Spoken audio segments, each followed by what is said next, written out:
27 de diciembre de 1942, Port Moresby, Nueva Guinea. El sol de la mañana apenas había atravesado la bruma tropical cuando el segundo teniente Richard Ira Bond subió a la cabina de su P-38 Lightning para su primera misión de combate. Tenía las manos firmes y la respiración tranquila, pero su mente corría con pensamientos que resultarían proféticos. Los japoneses dominan estos cielos desde hace un año. Hoy eso comienza a cambiar. A través del dosel de plexiglas, Bond observó cómo 40 aviones japoneses se materializaban entre las nubes. Bombarderos escoltados por los legendarios cazas Mitsubishi A6M0 que habían aterrorizado a los pilotos aliados en todo el Pacífico. Las probabilidades estaban increíblemente en contra de los 12 P-38 estadounidenses que luchaban por interceptar. Lo que los pilotos japoneses no sabían, no podían haber sabido, es que entre esos dos estadounidenses volaba un granjero de Wisconsin que se convertiría en su peor pesadilla. Un piloto cuyo nombre pronto se susurraría con temor en las salas de reuniones japonesas desde Rabaul hasta Filipinas. Las matemáticas de la guerra aérea estaban a punto de ser reescritas. No solo a través de la tecnología, aunque el rayo bimotor fue revolucionario. No solo a través de tácticas, aunque la doctrina de los cazas estadounidenses estaba evolucionando rápidamente, sino a través del surgimiento de un piloto cuya combinación de habilidad natural, precisión analítica y agresión intrépida haría añicos todas las suposiciones que los japoneses tenían sobre los pilotos de combate estadounidenses. Richard Bond había llegado al teatro del Pacífico. El servicio aéreo de la Armada Imperial japonesa nunca volvería a ser el mismo. El colapso de la superioridad aérea japonesa no comenzó con una proclamación dramática, sino con 2 derribos esa mañana húmeda sobre Buna. Bond, volando con el capitán Thomas Lynch y el 39º Escuadrón de Cazas, se enfrentó a la enorme formación japonesa con precisión metódica. Su primera víctima fue un Zero, el caza supuestamente invencible que había barrido los aviones aliados de los cielos del Pacífico desde Pearl Harbor. Su segundo fue un Nakajima Ki-43 Oscar, otro temido luchador japonés. Por estas 2 victorias, Bond recibió la Estrella de Plata. Pero la mención del premio no pudo reflejar lo que los pilotos japoneses vivieron ese día. Entre ellos se encontraba el suboficial de primera clase Hiroshi Nakamura, cuyo informe posterior descubierto en archivos japoneses décadas después, reveló las primeras grietas en la confianza japonesa. Los cazas bimotores estadounidenses atacaron con una coordinación que no habíamos visto antes. Un piloto, que volaba un número de avión desconocido, demostró habilidades iguales a las de nuestros ases más experimentados. No intentó realizar peleas aéreas como lo hacían los pilotos estadounidenses anteriores. Usó la potencia, la velocidad y la altitud de su avión para dictar los términos del compromiso. Esto nos preocupó mucho. El viaje desde un granjero de Wisconsin hasta el piloto de combate más mortífero de Estados Unidos había comenzado años antes, moldeado por circunstancias que parecían anodinas hasta que se veían a través del lente de lo que estaba por venir. Nacido el 24 de septiembre de 1920 en Superior, Wisconsin. Richard Ira Bond era el mayor de 9 hijos del inmigrante sueco Carl Bond y su esposa Dora. La granja familiar popular ofrecía una vida modesta, pero rica en los valores que definirían el carácter de Bond. Cuando era niño, el joven Dick Bond fue testigo de algo que cambió su trayectoria para siempre. En 1928, el presidente Calvin Coolidge pasó sus vacaciones de verano en Superior. Los aviones masculinos que prestaban servicio en la casa de vacaciones presidencial volaron directamente sobre la granja Bond. Entonces supe que quería ser piloto. Bond recordaría más tarde en cartas a su familia, construía modelos de aviones con restos de madera y papel. Estudié todas las revistas de aviación que pude encontrar. Volar no era un sueño. Era el destino. Pero lo que realmente moldeó a Bond fue la disciplina de la vida agrícola y las expectativas de los padres inmigrantes suecos que valoraban el trabajo duro por encima de todo. Destacó académicamente, graduándose 10º en su clase de 428 quesos, 8 estudiantes de la Escuela Secundaria Central Superior. Jugó béisbol, baloncesto y hockey. Cantó en el coro de la iglesia. Cazó en los bosques de Wisconsin y desarrolló habilidades de puntería que resultarían fundamentales en el combate aéreo. Lo más importante es que aprendió a tener paciencia, observación y el pensamiento analítico que lo diferenciaría de otros pilotos. En 1938, Bond se matriculó en el Superior State Teachers College con planes de convertirse en ingeniero, pero la aviación lo llamó con más fuerza. Se unió al programa de entrenamiento de pilotos civiles y trabajó en solitario en su 20º cumpleaños en un Piper Cup. Los instructores notaron inmediatamente su habilidad natural. Poseía lo que los pilotos llaman conciencia situacional, la capacidad de rastrear múltiples aviones, calcular ángulos y velocidades y tomar decisiones en fracciones de segundo bajo estrés extremo. El 29 de mayo de 1941, 6 meses antes de Pearl Harbor, Bond se alistó en el programa de cadetes de aviación Airore del ejército. Uno de sus instructores de artillería en Lukeville, Arizona, fue el capitán Barry Goldwater, quien más tarde se desempeñaría como senador de los Estados Unidos por Arizona.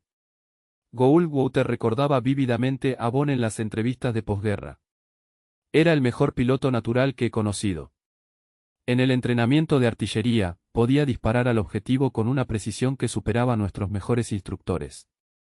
Pero lo que más me impresionó fue su mente analítica. No se limitó a disparar. Calculó, ajustó y aprendió de cada entrenamiento. Otro instructor, un piloto checo de P-38 cuyo nombre se perdió en la historia, proporcionó la evaluación que resultaría más precisa. No hay manera de evitar que Bond te siga. Voló un AT-6, uno de los aviones de entrenamiento más lentos. Sin embargo, podría posicionarse detrás de mí volando en un avión mucho más rápido. Su comprensión del combate aéreo tridimensional era instintiva. El 9 de enero de 1942, un mes después de Pearl Harbor, el segundo teniente Richard Iraon recibió sus alas de piloto y su comisión. Su sueño de volar ahora era realidad. Pero en lugar de ser enviado al combate, sus excepcionales puntuaciones en artillería le valieron un puesto como instructor en Lukeville. Durante meses, Bond entrenó a otros pilotos mientras la guerra asolaba el Pacífico. La frustración fue intensa, pero la experiencia resultaría invaluable. Enseñar a otros lo obligó a articular tácticas y técnicas que le resultaban naturales. En mayo de 1942, Bond recibió órdenes de ir al campo de Hamilton, California, para entrenar con el Lockheed P-38 Lightning.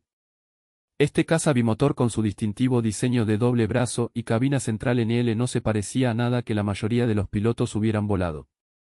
Impulsado por dos motores Allison Mayo de 1710 que producían 1425 caballos de fuerza cada uno, el Lightning podía alcanzar velocidades de 414 millas por hora 25,000 pies. Armado con cañones de 120 milímetros y ametralladoras de calibre 450, todas montadas en el morro, el P-38 entregaba una devastadora potencia de fuego concentrada. Pero el relámpago también fue complejo e implacable. Las hélices contrarrotativas eliminaron los problemas de torsión pero crearon características de manejo únicas. La calefacción de la cabina era inadecuada para vuelos a gran altura. Los controles eran pesados a altas velocidades. Muchos pilotos temían al avión. A Bond le encantó.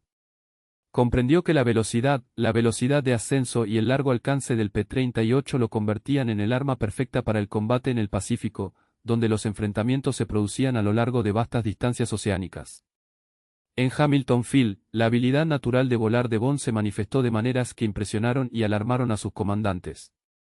El 12 de junio de 1942, llamó a la casa de un compañero piloto que acababa de casarse, volando tan bajo que la hélice esparció escombros por el patio. También voló por Marquette Street en San Francisco a nivel de tejado y sopló ropa de un tendedero de mujer en Oakland con su limpiador de hélice. El general George C. Kenney, al mando de la Cuarta Fuerza Aérea, reprendió personalmente a Bond. Las palabras del general se volverían legendarias. Si no quisieras volar por Marquette Street, no te tendría en mi fuerza aérea. Pero no debes hacerlo más, y lo digo en serio. A pesar de las severas palabras, Kenney reconoció algo especial en el joven piloto. Necesitábamos niños así, muchacho, escribiría más tarde. Agresivo, intrépido, hábil, el tipo de piloto que presionaría el ataque cuando otros le dieran la espalda. Cuando el general Douglas MacArthur seleccionó a Kenney para dirigir la Quinta Fuerza Aérea en el Pacífico Sur, Kenney seleccionó cuidadosamente a 50 de los mejores pilotos de P-38 que conocía para que se unieran a él. Bond fue uno de ellos.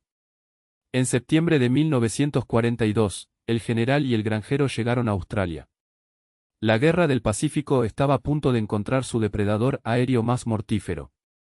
La transformación de piloto talentoso a temido as de combate comenzó con una tutoría cuidadosa y una exposición al combate que desarrolló habilidades de manera sistemática. Bond fue asignado al 9º Escuadrón de Cazas del anterior 49º Grupo de Cazas conocido como los Caballeros Voladores. Pero el escuadrón todavía volaba Curtiss P-40 Warhawks. Los cazas obsoletos no pueden competir con los Zero japoneses. En lugar de perder el tiempo, el general Kenny adjuntó temporalmente a Bond al 39º Escuadrón de Cazas, 35º Grupo de Cazas en Port Moresby, donde podía volar misiones mientras esperaba las entregas del P-38. Esta tarea resultó crítica. Volando bajo el mando del capitán Thomas Lynch, Bond aprendió de uno de los ases en ascenso del Pacífico. Lynch era un estratega que entendía que los pilotos estadounidenses no podían luchar contra Zeros en igualdad de condiciones. El Zero podría superar a cualquier caza aliado en altitudes bajas y medias. Su construcción liviana le otorgaba una maniobrabilidad fenomenal, pero pagaba un precio en velocidad, protección del blindaje y resistencia estructural. Lynch enseñó a Bond las tácticas que definirían la doctrina de los cazas estadounidenses en el Pacífico. Nunca intentes girar el caza Zero. Utilice la ventaja de altitud para iniciar ataques. Bucear a gran velocidad. Lanza una ráfaga de fuego concentrada. Luego aléjese usando una velocidad superior. Si el primer paso falla, vuelve a subir a la altitud y reinicia para otro ataque. Nunca reduzcas la velocidad en el entorno de compromiso de un Zero. Bond absorbió estas lecciones y añadió sus propias innovaciones. Calculó ángulos de deflexión, distancias de avance y tasas de cierre con precisión. Otros pilotos tuvieron dificultades para alcanzar los objetivos de maniobra. Bond entendió que el éxito requería acercarse, muy cerca, lo suficientemente cerca como para que fallar se volviera casi imposible. El 27 de diciembre de 1942 se produjo el bautismo de fuego de Bond. Cuando 40 aviones japoneses atacaron posiciones aliadas en Buuna, 12 P-38 se apresuraron a interceptarlas. Las probabilidades eran de más de 3-1 en contra de los estadounidenses. La mayoría de los pilotos habrían tenido precaución. Bond vio la oportunidad. Volando junto a Lynch, se posicionó por encima de la formación japonesa y se lanzó al ataque con los aceleradores completamente abiertos. Su primer objetivo fue un Zero que intentaba atacar el avión de Lynch. Bond se resbaló, alineó sus armas montadas en la punta y disparó una breve ráfaga a quemarropa. El Zero se desintegró en el aire y sus pedazos cayeron por el cielo tropical. 3 Zeros más convergieron en la posición de Bond. Se lanzó hacia el dosel de la jungla, seguido por los cazas que lo perseguían. En lo que luego describió como 2 pulgadas por encima del árbol más bajo de Buuna, Bond salió de su inmersión. La repentina maniobra cargó su fuselaje con tremenda fuerza G, pero la robusta construcción del P-38 resistió. 2 de los Zeros que los perseguían no pudieron igualar la maniobra y se estrellaron contra la jungla. Pero Bond no había terminado. Mientras se nivelaba justo por encima de la altura de las copas de los árboles, vio un bombardero en picado y de 3 Aval saliendo de su carrera de ataque. El atacante era vulnerable, lento y cargado de municiones. Bond se acercó a quemarropa y disparó. El valle explotó en una enorme bola de fuego. Demasiado bajo para escalar, Bond regresó a Port Moresby a una altitud mínima, con el corazón acelerado y su mente analizando ya el compromiso en busca de lecciones aprendidas. Ese combate singular produjo 2 muertes confirmadas y le valió a Bond la estrella de plata. Pero la verdadera victoria fue psicológica. Los pilotos japoneses que sobrevivieron al enfrentamiento informaron haber encontrado a un piloto estadounidense cuya habilidad igualaba o superaba a sus mejores ases. Inicialmente, los informes fueron descartados como exageraciones en materia de combate. No lo fueron. Durante las siguientes 2 semanas, Bond demostró que su primer éxito en combate no fue una casualidad. El 7 de enero de 1943, Asia Coast Watchers informó de un convoy japonés que se movía a lo largo de la costa sur de Nueva Bretaña, en dirección oeste hacia Salamau. 48 combatientes estadounidenses se apresuraron a atacar. Bond, que volaba con Lynch y otros 6 P-38, se perdió el encuentro inicial con los cazabombarderos P-40, pero chocó directamente contra el paraguas aéreo del convoy de cazas Nakajima Ki-43 Oscar. El enfrentamiento duró casi 4 horas en 2 batallas separadas. En el primer encuentro, a las 1:15, Bond se enfrentó a un Oscar en un duelo de 5 minutos que demostró su disciplina táctica. Se negó a luchar y utilizó maniobras verticales y velocidad para mantener la ventaja. Cuando el piloto de Oscar cometió un error crítico, girándose hacia la persecución de Bond en lugar de alejarse, Bond se acercó a 50 yardas y disparó. El Oscar se desintegró. Después de repostar combustible en Doadura, Bond y los otros P-38 despegaron hacia donde se encontraron con 16 cazas japoneses más a las 3:30 p.m. Bond dañó 2 Oscar en su primera pasada, utilizando la velocidad superior del P-38 para atravesar la formación. Luego volvió a alcanzar la altitud, reinició su ataque y destruyó un Oscar en su segundo pase. El día siguiente, el 8 de enero de 1943, se produjo el compromiso que convirtió oficialmente a Bond en un as. Mientras escoltaban a los bombarderos, 8 P-38 se encontraron con aproximadamente 20 cazas japoneses. Los japoneses tenían ventaja numérica y altitud.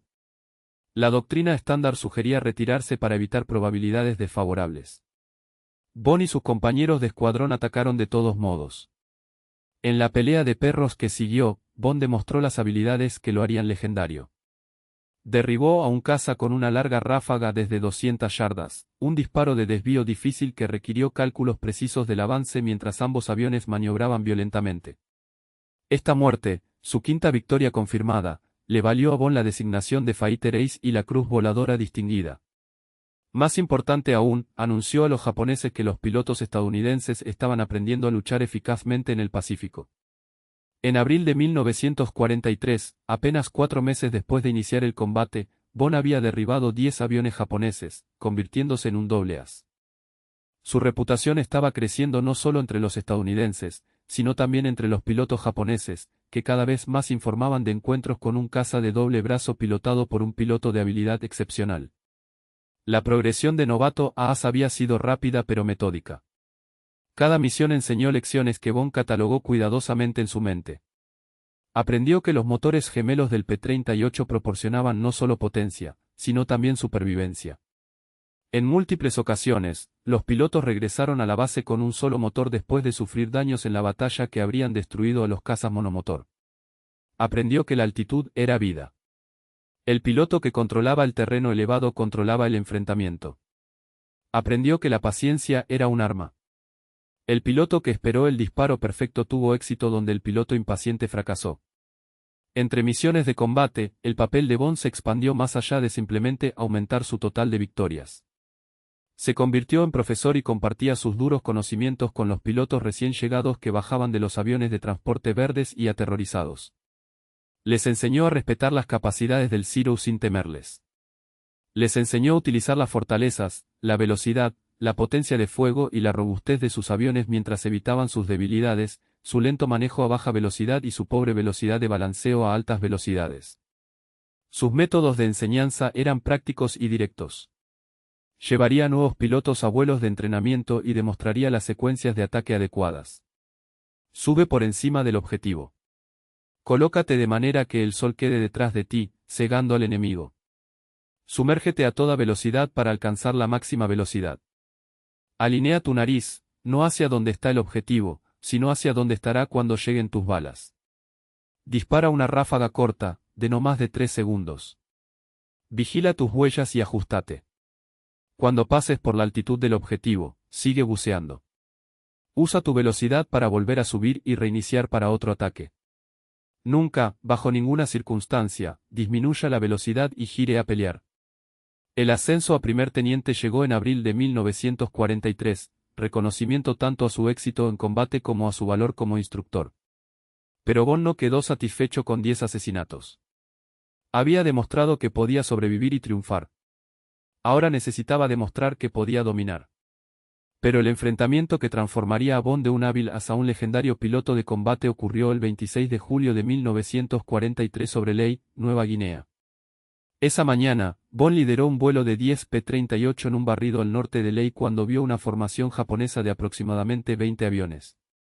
El movimiento táctico inteligente sería pedir refuerzos por radio y mantener la ventaja de altitud hasta que llegue el apoyo. Bond no hizo el movimiento táctico inteligente. Inmediatamente dirigió 3 ataques sucesivos contra la formación enemiga. En su primera pasada, Bond destruyó a 2 cazas japoneses con ráfagas cortas y precisas. Mientras volvía a subir a la altitud, llegaron 15 cazas japoneses adicionales para reforzar el enfrentamiento. Las probabilidades eran ahora de más de 3-1 en contra de los estadounidenses. La mayoría de los líderes de escuadrón habrían ordenado la retirada. Bond, sin tener en cuenta el abrumador número del enemigo, dirigió sin miedo su vuelo de regreso al combate. Lo que siguió fue una clase magistral de combate aéreo. Bond destruyó 2 aviones más en el segundo enfrentamiento, lo que le dio 4 muertes en una sola misión. Sus compañeros describieron la acción en informes posteriores que aún existen en archivos militares. El mayor Bond voló con absoluta confianza. Colocó su avión con precisión, disparó solo cuando estaba seguro de acertar y nunca desperdició municiones en tiros de baja probabilidad. Su conciencia situacional era extraordinaria. Rastreó múltiples aviones enemigos simultáneamente mientras mantenía una perfecta disciplina de formación con sus compañeros. El enfrentamiento terminó con 10 aviones japoneses destruidos, 4 por Bond personalmente y 0 pérdidas estadounidenses. Por esta acción, Bond recibió la Cruz de Servicio Distinguido, la segunda condecoración más alta por su valor del ejército. La cita destacó su extraordinario heroísmo y su total desprecio por el abrumador número de enemigos. Pero las estadísticas por sí solas no pueden captar el impacto psicológico en los pilotos japoneses. El teniente Kenji Okamoto, un piloto cero que sobrevivió al enfrentamiento, escribió en su diario esa noche, palabras que no se descubrieron hasta que se abrieron archivos militares japoneses décadas después. Nos encontramos con el caza estadounidense de doble brazo pilotado por el piloto. Nuestra inteligencia llama al fantasma. Ataca desde ángulos imposibles con perfecta precisión. Nuestros líderes de formación nos advierten ahora específicamente sobre este piloto. Dicen que si ves el caza de doble brazo con las puntas de las alas y el morro pintados de rojo, retírate inmediatamente. Pero la desconexión no siempre es posible. El fantasma elige cuándo y dónde luchar. Solo podemos reaccionar. En agosto de 1943, Bond había logrado 15 derribos confirmados y recibió el ascenso a capitán. Su fama se estaba extendiendo no solo a través de canales militares, sino también en los periódicos estadounidenses ávidos de héroes. Pero Bond se mantuvo notablemente modesto, incómodo con la tensión. En cartas a su familia, cuidadosamente conservadas por su madre, minimizó sus logros. Estoy haciendo mi trabajo como cualquier otro piloto aquí. El P-38 es un avión magnífico. Los verdaderos héroes son los equipos de tierra que mantienen estos aviones volando en condiciones imposibles. Esta humildad enmascaró una eficacia letal nacida de un análisis cuidadoso. Después de cada misión, Bond informaba detalladamente a los oficiales de inteligencia. Estudió las imágenes de las cámaras de armas cuadro por cuadro, no para celebrar sus victorias, sino para identificar qué podía mejorar. Señaló que sus mejores remates se produjeron cuando se acercó a 100 yardas o menos, a veces tan cerca como 50 yardas. A esa distancia, incluso las ráfagas breves dieron en el blanco. Calculó que promediaba solo 2 o 3 segundos de disparo por muerte. Un testimonio de la precisión lograda mediante un posicionamiento adecuado en lugar de un compromiso prolongado. Lo que separó a Bond de otros pilotos expertos fue su negativa a correr riesgos innecesarios. Nunca persiguió aviones dañados hasta el interior del territorio enemigo. Nunca permitió que la fiebre de la victoria anulara el juicio táctico. Si un compromiso resultaba desfavorable, se retiraba sin vergüenza ni vacilación. Comprendió que los héroes muertos seguían muertos y que los pilotos vivos podrían volver a luchar mañana. Sus compañeros de escuadrón notaron algo más sobre el vuelo de Bond. Nunca perdió a un compañero. En las brutales matemáticas del combate aéreo, donde muchos ases acumulaban muertes mientras sus compañeros morían protegiéndolos, el récord de Bond fue notable. Trataba a sus compañeros como socios, no como escudos prescindibles.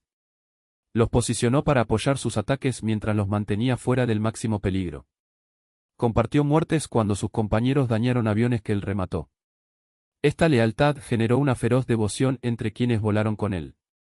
En noviembre de 1943, el general Kenny ordenó a Bond que regresara a los Estados Unidos con una licencia de 60 días. El razonamiento del general fue estratégico.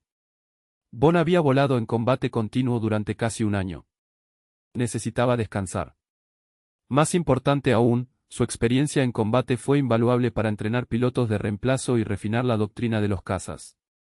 Pero había otra razón, aunque Kenny nunca la declaró oficialmente. Perder a Bond en combate sería devastador para la moral estadounidense. Durante su licencia, Bond visitó el Superior State Teachers College para un evento de bienvenida. Allí conoció a Margerie Batendal, una hermosa e inteligente estudiante que transformaría su vida de una manera que el combate nunca podría hacerlo.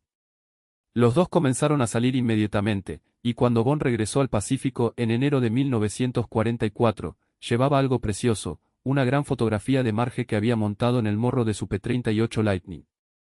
El avión pasó a llamarse Marge en su honor. A diferencia de otros pilotos que adornaban sus aviones con provocativos diseños en la nariz, Bond eligió una fotografía respetuosa de su novia. Su hermana recordaría más tarde que él no tenía figuras desnudas como algunos pilotos. En cambio, tenía una hermosa niña. Las puntas de las alas pintadas de rojo y los rotores de las hélices seguían siendo marcas distintivas que los pilotos japoneses habían aprendido a reconocer y temer. Pero el destino intervino en marzo de 1944. Otro piloto, el segundo teniente Thomas Malone, volaba con Marge en una misión de reconocimiento meteorológico cuando el avión sufrió una falla en el motor sobre Papúa Nueva Guinea y se estrelló en un barranco. Malone salió sano y salvo, pero Marge ya no estaba, tragada por la jungla que ocultaría sus restos durante 80 años. Bond lamentó la pérdida de su avión homónimo, pero continuó volando otros P-38, cada uno con la fotografía de Marge y sus distintivas marcas rojas. En abril de 1944, Bond había logrado 27 victorias confirmadas, superando el récord de 26 muertes del capitán Eddie Rickenbacher en la Primera Guerra Mundial. Rickenbacher, el anterior as de ases de Estados Unidos, envió a Bond una carta personal de felicitación. Ha logrado lo que siempre esperé que lograra otro piloto estadounidense. Te has convertido en el mejor de los mejores. Su habilidad y coraje honran a nuestra Fuerza Aérea y a nuestra nación. La prensa nacional aprovechó el logro de Bond. Los periódicos de todo Estados Unidos proclamaron al modesto piloto de Wisconsin como el mayor as de combate de Estados Unidos. La revista lo presentó en una sesión fotográfica. Los programas de radio difundieron entrevistas con él. Las cámaras de News Real siguieron cada uno de sus movimientos. El Departamento de Guerra, reconociendo el valor propagandístico, ascendió a Bond a mayor y lo envió a una gira de bonos de guerra por el 15º estado. Durante 2 meses, Bond visitó bases de entrenamiento, pronunció discursos ante multitudes desbordadas y ayudó a vender millones de dólares en bonos de guerra. Habló en fábricas de aviones, alentando a los trabajadores a que sus esfuerzos apoyaran directamente a pilotos como él en combate. Visitó hospitales hablando tranquilamente con militares heridos y ofreciéndoles aliento sin falso optimismo. Apareció en eventos cívicos donde los alcaldes le entregaron las llaves de sus ciudades y la multitud aplaudió cada una de sus palabras. Odiaba cada minuto de eso. En cartas a Marge, Bond expresó su frustración. No me siento cómodo con la tensión y los discursos. Pertenezco a una cabina, no a un escenario. Mis compañeros de escuadrón siguen peleando mientras yo recorro el país. Cada día fuera del combate es un día en el que salgo. Fallarle a mis hermanos de armas. La humildad fue genuina. A pesar de sus logros récord, Bond se veía a sí mismo como un piloto que hacía su trabajo, nada más. Pero la gira cumplió su propósito. Las ventas de bonos de guerra aumentaron donde quiera que apareciera Bond. Los jóvenes se alistaron inspirados por su ejemplo. Los trabajadores aumentaron la producción sabiendo que los verdaderos pilotos como Bond dependían de sus esfuerzos. El tímido granjero se había convertido, contra su voluntad, en un símbolo del espíritu de lucha estadounidense. El general Kenny entendió esto, incluso si Bond no. El valor del AC se extendía más allá del avión que derribó personalmente. Inspiró a miles de personas a luchar más duro, trabajar más y sacrificarse más. El general Kenny comprendía los sentimientos de Bond, pero tenía una preocupación estratégica mayor. La muerte de Bond en combate devastaría la moral estadounidense. La solución fue elegante. En septiembre de 1944, cuando Bond regresó al Pacífico, Kenny lo asignó al cuartel general de la Quinta Fuerza Aérea como instructor avanzado de artillería. Las órdenes establecían explícitamente que a Bond se le permitía volar en misiones, pero no buscar activamente el combate. Entrenaría a otros pilotos y mejoraría la doctrina de los cazas, labor crítica que lo mantenía alejado de las misiones más peligrosas.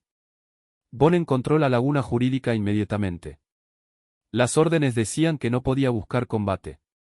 No dijeron que no podría entablar combate si lo encontraba el combate.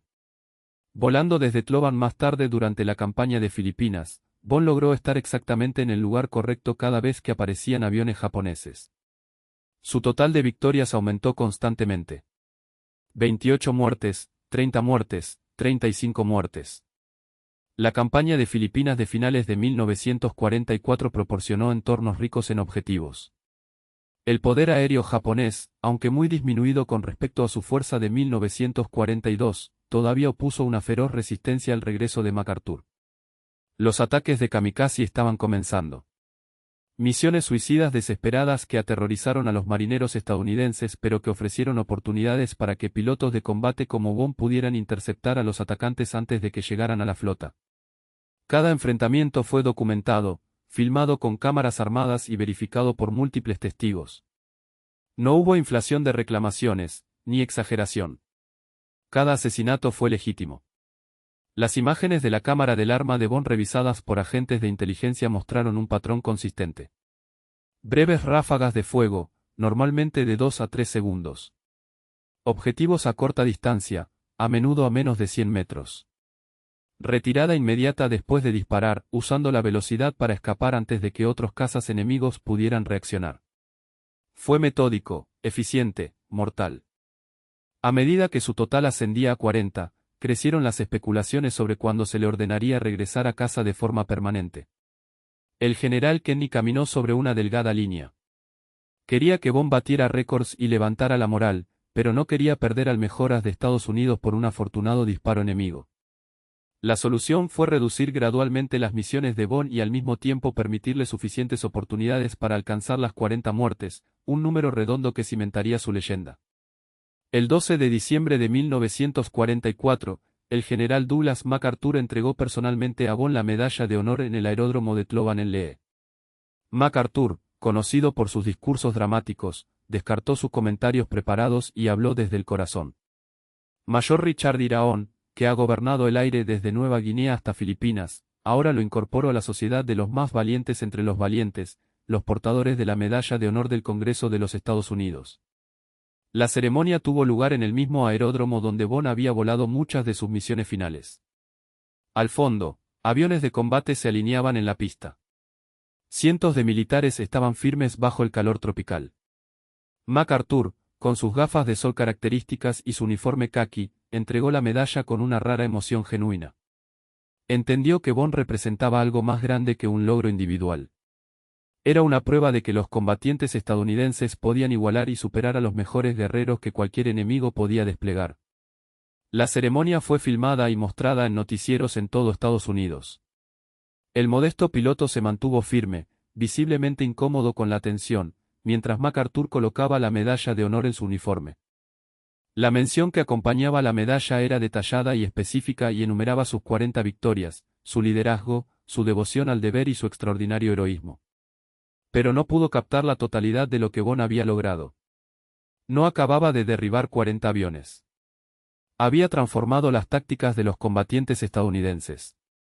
Había entrenado a cientos de pilotos. Había demostrado que la habilidad y la disciplina podían vencer las probabilidades numéricas y a los enemigos experimentados. 5 días después de recibir la medalla de honor el 17 de diciembre de 1944, Bond logró su 40ª y última victoria aérea sobre Filipinas. El compromiso fue típicamente eficiente. Bond se lanzó sobre una formación de cazas japoneses, destruyó uno con una ráfaga de fuego de 3 segundos y luego se alejó antes de que los otros pilotos japoneses pudieran reaccionar. Las imágenes de la cámara del arma mostraron que el avión objetivo explotaba en el aire y su piloto no tenía posibilidad de saltar. Fue la muerte número 40, un récord que ningún otro piloto estadounidense jamás batiría. Detrás de escena, tanto MacArthur como Kenny estuvieron de acuerdo. Bond había hecho suficiente. Con 40 muertes y la medalla de honor, sería enviado a casa permanentemente antes de que el combate pudiera reclamarlo. La decisión fue estratégica y emotiva. Perder a Bond ahora sería un desastre propagandístico y una tragedia personal.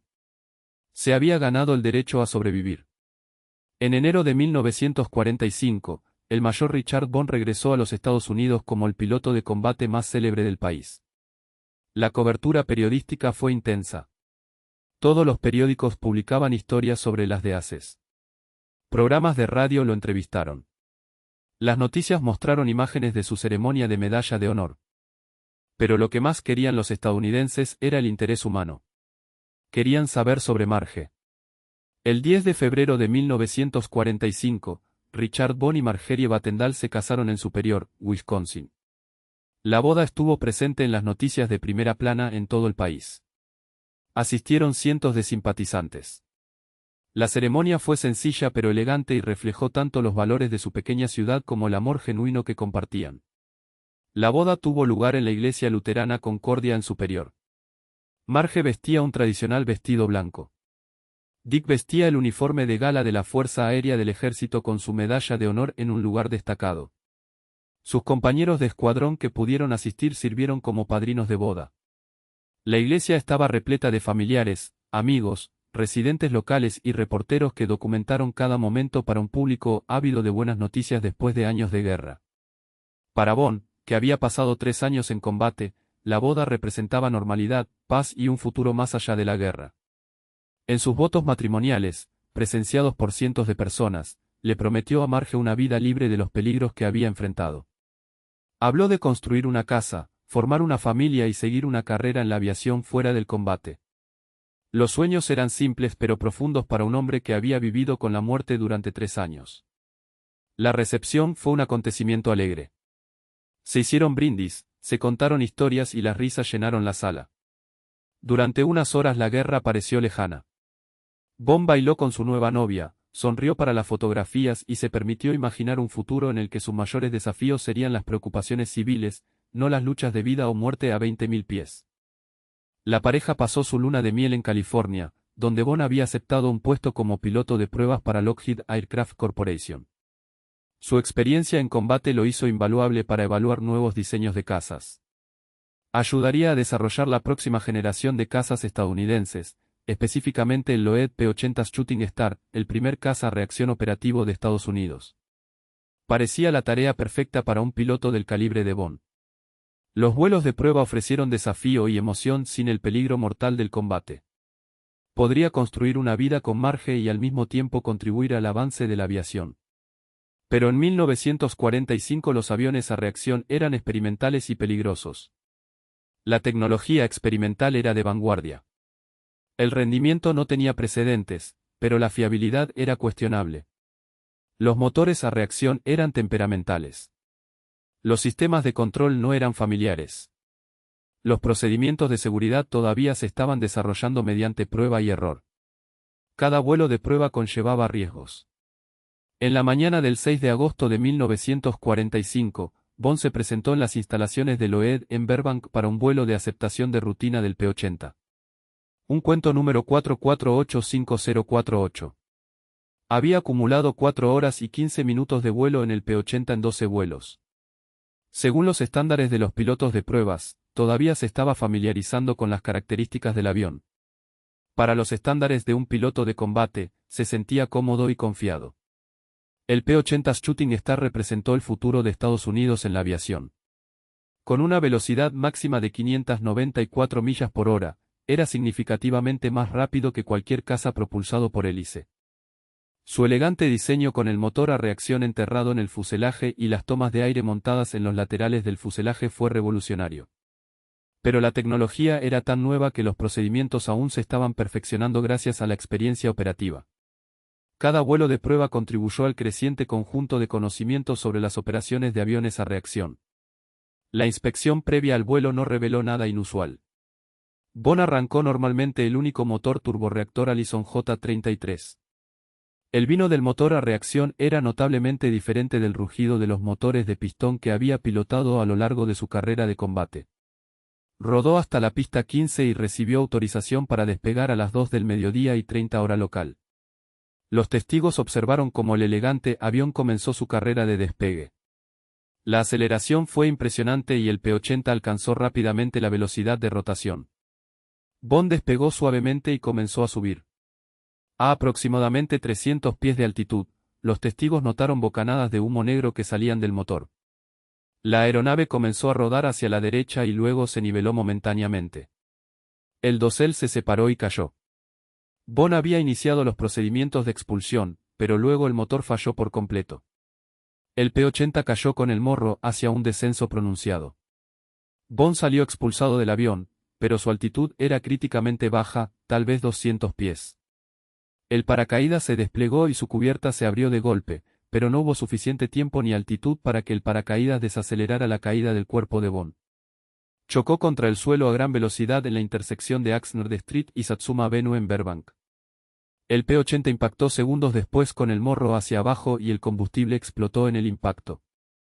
Los equipos de emergencia llegaron a Bond en cuestión de minutos, pero murió instantáneamente por el impacto. Posteriormente, la investigación determinó que la bomba de combustible primaria había fallado durante el despegue. Estaba disponible una bomba auxiliar de respaldo, montada en la consola lateral izquierda de la cabina. La bomba podría activarse mediante un interruptor que Bond habría tenido que localizar y activar mientras lidiaba con una falla del motor, la pérdida de control y la decisión de expulsar. La investigación no pudo determinar si Bond se había olvidado de activarlo en caso de emergencia o no pudo alcanzar el interruptor antes de eyectarse. Otro piloto de pruebas, el capitán Ray Crawford, informó que Bond había mencionado que se olvidó de activar la bomba auxiliar en un vuelo anterior cuando la bomba primaria falló temporalmente. El descuido se corrigió en vuelo sin consecuencias, pero se advirtió a los pilotos de pruebas que nunca repitieran tales errores. En el entorno implacable de las pruebas de aviones experimentales, a menudo no había una segunda oportunidad. La noticia de la muerte de Bond llegó al público el 7 de agosto de 1945. Los periódicos de todo Estados Unidos colocaron el anuncio en un lugar destacado, muchos de ellos directamente debajo de los titulares sobre el bombardeo atómico de Hiroshima el día anterior. La cruel ironía era ineludible. El mayor Richard Iraon sobrevivió a 3 años de combate contra la Fuerza Aérea Imperial Japonesa, voló en más de 200 misiones, participó en cientos de batallas aéreas y salió ileso. Luego murió probando un avión estadounidense en California el mismo día que la bomba atómica presagiaba el fin de la guerra. Marge Bond estaba devastada. Llevaban menos de 6 meses casados. Su vida en común apenas comenzaba. En entrevistas décadas después, ella hablaría de ese día con un dolor que nunca se curó por completo. Dick sobrevivió a todo lo que le lanzaron los japoneses. Él vino a casa conmigo. Íbamos a construir una vida juntos. Y luego, en un momento, desapareció. La crueldad de esto todavía me persigue. Chuck Yeager, que se convertiría en el piloto de pruebas más famoso de Estados Unidos al romper la barrera del sonido 2 años después, escribió sobre la muerte de Bond en su autobiografía. Señaló que los pilotos de prueba de esa época se enfrentaban a muertes frecuentes mediante la ira en lugar de la tristeza, un mecanismo de defensa psicológica para hacer frente a las temibles tasas de mortalidad. Pero la muerte de Bond fue un golpe más duro que el de la mayoría. Se suponía que iba a sobrevivir. Se había ganado la supervivencia gracias a su habilidad y coraje. Su muerte pareció cósmicamente injusta. El funeral en Popular, Wisconsin, atrajo a miles de dolientes. Guardias de honor militares flanqueaban el ataúd. El general Kenny asistió personalmente, con evidente dolor. Marge caminó detrás del ataúd, sostenida por miembros de la familia, su rostro era una máscara de angustia controlada. La pequeña comunidad agrícola que había enviado a su hijo favorito a la guerra lo recibió para enterrarlo, pero no de la manera que nadie esperaba. El mayor Richard Ira Bond tenía 24 años. El legado que dejó Bond se extendió mucho más allá de su récord de 40 victorias aéreas confirmadas. Sus tácticas se convirtieron en el plan de estudios estándar en las escuelas de formación de pilotos de combate. Las técnicas en las que fue pionero, gestión de energía, ventaja de altitud, ataques con boom y zoom y disparos a corta distancia, se convirtieron en doctrina que se enseñó a todos los pilotos de combate estadounidenses durante décadas. Demostró que los pilotos estadounidenses debidamente entrenados y equipados podían derrotar a lo mejor que ofrecía Japón. El impacto psicológico en los pilotos japoneses resultó igualmente significativo. Saburo Sakai, el legendario japonés que sobrevivió a la guerra con 64 muertes confirmadas, habló extensamente sobre los pilotos estadounidenses en entrevistas de posguerra. Su evaluación fue brutalmente honesta. El P-38 patrullaría por encima de la altitud a la que podría volar el Zero. Su gran velocidad a gran altura les permitía maniobrar hacia las posiciones más ventajosas. Luego, los grandes cazas se lanzarían desde el cielo para estrellarse contra los desventurados cazas Zero. Los P-38 estaban en una posición de lo más envidiable. Podían elegir luchar cuando y donde quisieran y en sus propios términos. En tales condiciones, el Lightning se convirtió en uno de los aviones enemigos más mortíferos. El P-38 destruyó la moral del piloto del caza Zero. Las condecoraciones que recibió Bond durante su corta carrera reflejaron sus extraordinarios logros. La Medalla de Honor, la más alta condecoración militar de Estados Unidos, la Cruz por Servicio Distinguido, 2 estrellas de plata, 7 cruces voladoras distinguidas, 15 medallas aéreas. En total, 27 medallas al valor y los logros. Sin embargo, quienes lo conocieron informaron que su frase favorita seguía siendo simple. Simplemente estamos haciendo nuestro trabajo. En las décadas posteriores a la Segunda Guerra Mundial, Richard Bond fue honrado mediante numerosos monumentos conmemorativos. El aeropuerto de Superior, Wisconsin, se llamó Aeropuerto Richard Bond. El Centro Histórico de Veteranos Richard Bond abrió sus puertas en Superior y presenta exhibiciones sobre Bond y otros veteranos estadounidenses. Una sala conmemorativa de Bond en Superior Central y School muestra su uniforme, medallas, fotografías y recuerdos.